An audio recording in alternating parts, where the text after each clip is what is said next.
Welcome students, let's have a look at the fifth advanced level problem on laws of motion where we have to find out the graph of tension as a function of angular velocity for the conical pendulum. तो देखिए बच्चों हमारे को क्या निकालना है। हमारे को दिया हुआ है एक कोनिकल पेंडुलम है ना, और ये जो कोनिकल पेंडुलम है उसके बारे में हम लोग जानते हैं कि जैसे कि एक थ्रेड है ना, और यहाँ पर एक पार्टिकल है। अब ये जो पार्टिकल ये हॉरिजॉन्टल सर्कल बनाता है ना, और इसका नाम होता है कोनिकल पेंडुलम। तो बेसिकली यहाँ पर टेंशन डेवलप होगा, राइट, और टेंशन डेवलप होगा। और अगर मैं फ्री बॉडी डायग्राम बनाऊँ इस पार्टिकल m का, है ना, जिसका मास m है, तो अगर मैं फ्री बॉडी डायग्राम बनाऊँ तो मैं क्या क्या शो कर सकता हूँ, आइए देखते हैं। सबसे पहले तो मैं टेंशन को शो कर देता हूँ ना, इस तरीके से यहाँ पर टेंशन मैंने शो कर दिया। अब देखिए साथ ही साथ यहाँ पर फोर्स ऑफ ग्रेविटी तो एक्ट करेगा ही, तो मैंने यहाँ पर mg भी दिखा दिया, ठीक है, ये दिखा दिया मैंने mg। अब देखिए इसके अलावा हमारे को ये समझ में आ रहा है कि पार्टिकल का मोशन तो कैसा है।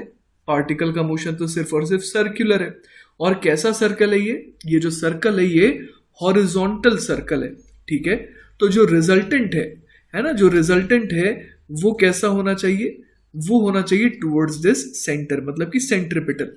और ऐसा क्योंकि सिर्फ सेंट्रिपिटल ही रिजल्टेंट होगा, क्योंकि ये जो पार्टिकल है ना, ये कांस्टेंट ओमेगा से घुमाया जा रहा है।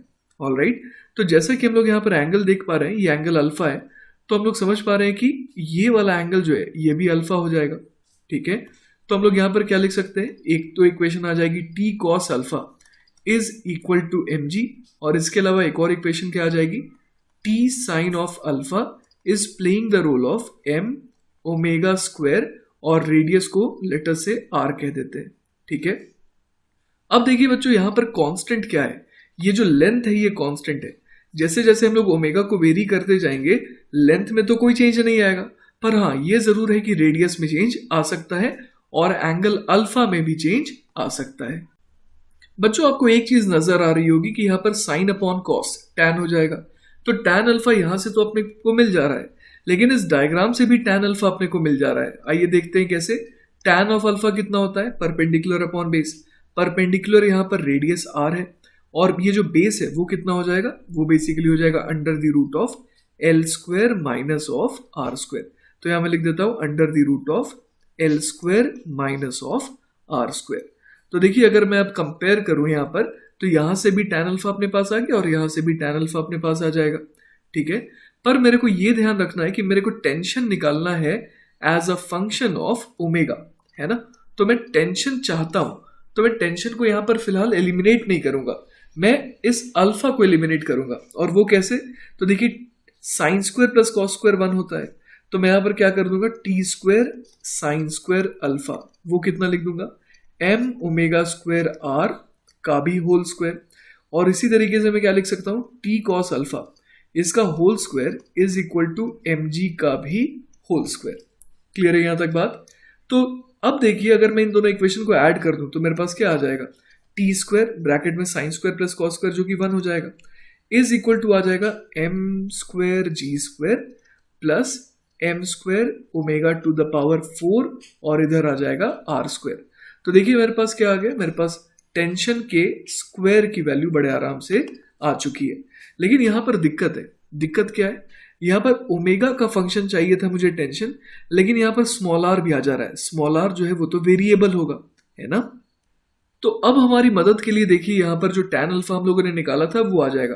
देखिए एक तो टैन अल्फा हमारे पास यहाँ से आ गया, है ना। टैन अल्फा की वैल्यू क्या आ गई, R upon under the root of L square minus R square, और यहाँ से टैन ऑफ अल्फा कितना आ जाएगा, देखिए टैन अल्फा यहाँ से आ जाएगा omega square R divided by G. तो मैं क्या लिख सकता हूं, omega square R divided by G is equal to R upon under the root of R square minus L square minus R square, है ना। तो यहां मैं लिख देता हूं R upon under the root of L square minus R square. तो देखते हैं यहां से क्या आ जाएगा अपने पास, यहां मैं लिख देता हूं वापस से omega square R is equal to R upon under the root of L square minus R square, और यहां पर आ जाएगा g, है ना। तो यहां से मेरे पास ये इक्वेशन आ गई। अब देखिए यहां पर हम लोग क्या देख पा रहे हैं कि r से r, है ना, न्यूमरेटर में कैंसिल आउट हो गया, तो यहां से क्या आ गया, omega square upon G is equal to 1 upon under the root of L square minus R square. तो देखिए अपने को जो परेशान कर रहा था है ना, अपने को आर स्क्वायर परेशान कर रहा था, उसकी वैल्यू यहां से मिल सकती है। कैसे?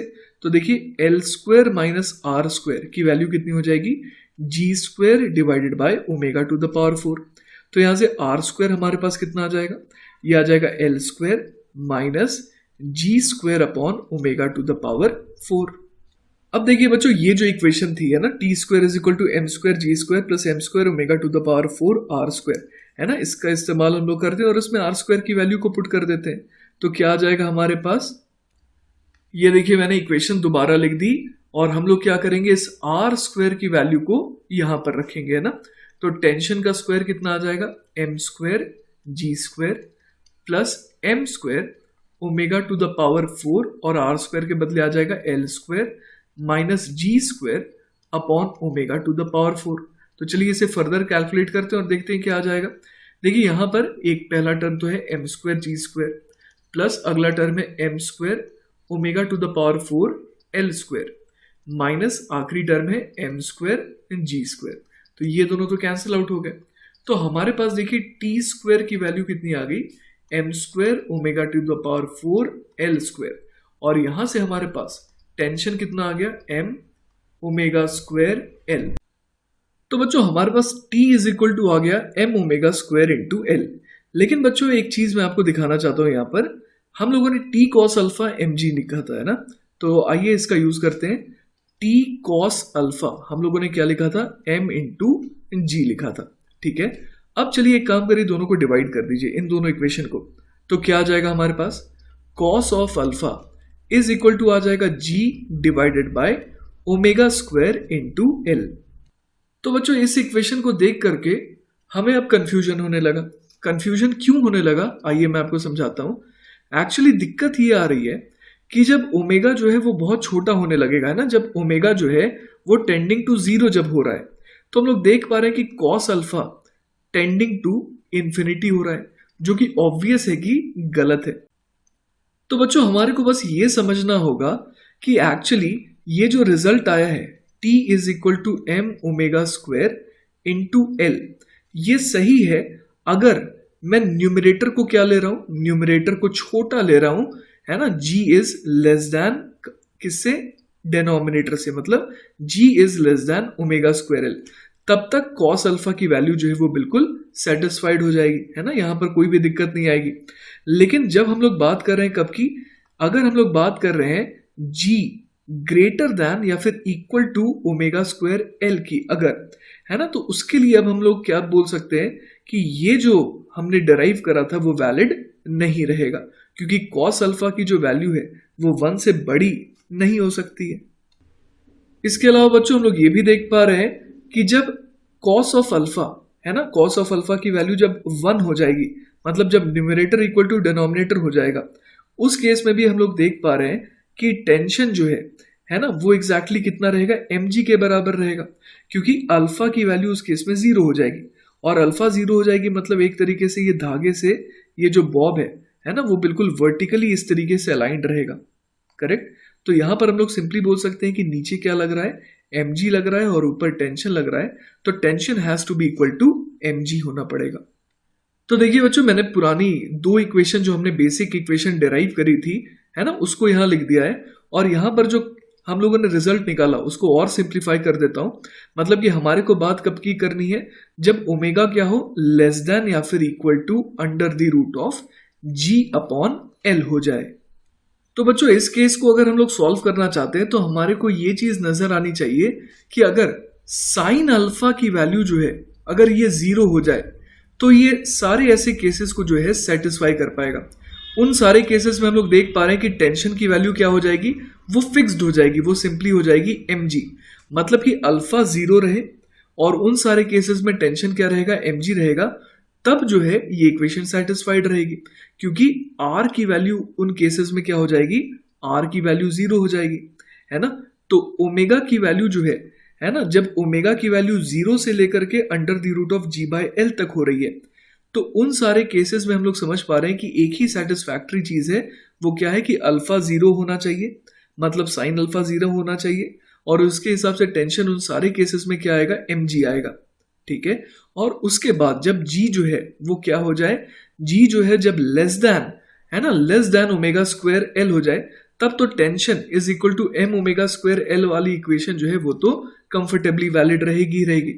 तो हम लोग समझ पा रहे हैं बच्चों कि क्या केस पॉसिबल है यहां पर बच्चों हम लोग देख पा रहे हैं कि जब ओमेगा की वैल्यू कम होगी, है ना, तब बेसिकली क्या होगा, तब ये जो अल्फा है उसको जीरो होना ही पड़ेगा, है ना, वरना हम लोग देख पा रहे हैं कि कॉस अल्फा की वैल्यू क्या आ जा रही है, मोर देन वन, जो कि ऑब्वियस है कि वो पॉसिबल नहीं है।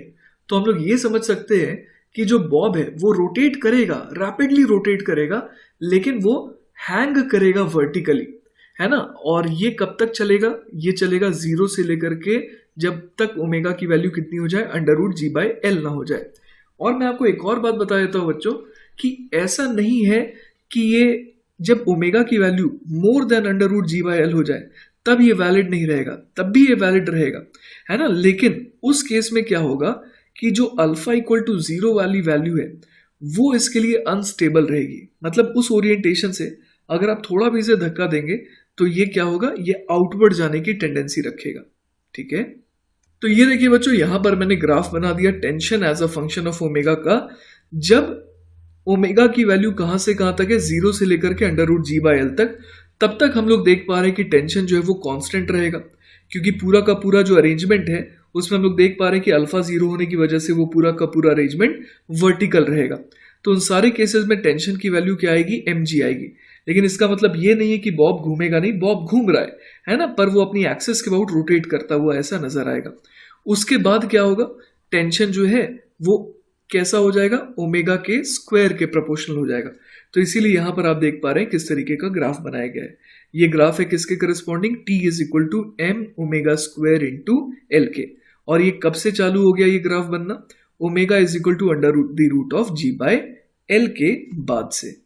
तो बच्चों इस सवाल से हम लोगों ने ये सीखा कि मैथमेटिक्स तो इंपॉर्टेंट है ही, पर मैथमेटिक्स के बाद हमारे को फिजिकली भी जो है सवाल को एनालाइज करना चाहिए, है ना। और हम लोगों ने क्या देखा यहाँ पर, एक और चीज हमने देखी कि हमेशा ये पॉसिबल है ना, कि अल्फा इक्वल टू जीरो रहे, लेकिन हम लोगों ने देखा कि ओमेगा की वैल्यू जब under the root of G by L से ज्यादा हो जा रही है तो उस केस में क्या हो रहा है, उस केस में ये जो alpha is equal to zero वाला केस है ना, वो अनस्टेबल हो जा रहा है। उसके बाद जो है वो क्या हो रहा है, वो प्रॉपर एक कोनिकल पेंडुलम की तरह बिहेव करना चाह रहा है। ठीक है, ऑलराइट बच्चों, तो आई होप कि आपको ये सॉल्यूशन अच्छे से समझ में आया होगा। इन केस अगर कोई डाउट रह जाता है then feel free to contact me, I will be very happy to help you. Take care बच्चों, बाय बाय।